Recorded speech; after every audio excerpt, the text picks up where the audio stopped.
La Vila Museu Pau Casals de Sant Salvador ha omplert aquest dijous al vespre els jardins de música, gastronomia i vins. Una fusió dels tres sentits que l'han volgut provar més de 100 persones en un entorn privilegiat, davant del mar, i escoltant quines versions eren més adequades per cada plat. La formació vanderllenca Avoi Jazz Quartet era l'encarregada de posar-hi les notes musicals, saxo, piano, baix i bateria, oferint jazz per tots els públics.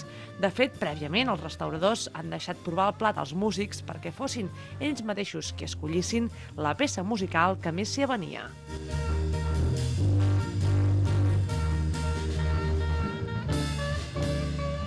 Vam tenir que augmentar una miqueta les places i finalment per al maridatge d'aquest primer dijous, el 30, doncs ja ens han quedat 30-40 persones a fora. Per l'agost ja hi ha una cinquantena que no podem poder atendre, ens sap molt de greu.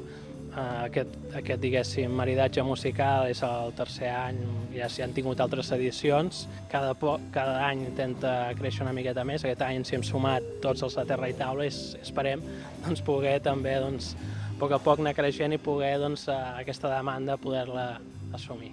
Les creacions culinàries estan fetes pels membres del col·lectiu Terra i Taula. En concret, els xefs són dels restaurants Vell Papiol, l'Omam, Ull de Llebre i l'Obrador, maridats amb vins i caves dels cellers Gener Ventura i Augustus Fòrum. Els mateixos xefs són els que expliquen als assistents les característiques del plat, mentre que Gerard Gener en detalla el maridatge amb el vi.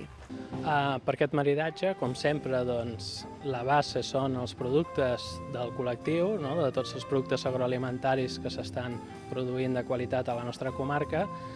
Evidentment, per l'època que estem, amb l'estiu, hi ha una primera vessant que són tots freds i en segona, diguéssim, matís, estem davant del mar.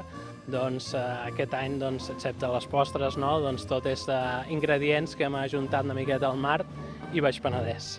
Sí, per nosaltres sempre la cuina, la gastronomia, el vi, no deixa de ser cultura i llavors tot el que sigui sumar esforços per aquest patrimoni, patrimoni alimentari, patrimoni gastronòmic, patrimoni vinícola, patrimoni musical amb l'associació de músics del Baix Penedès, tot el que puguem sumar per sumar esforços des del sector professional, músics, cuiners, productors, enòlegs, per nosaltres ens fa molta il·lusió de poder tirar endavant aquests projectes.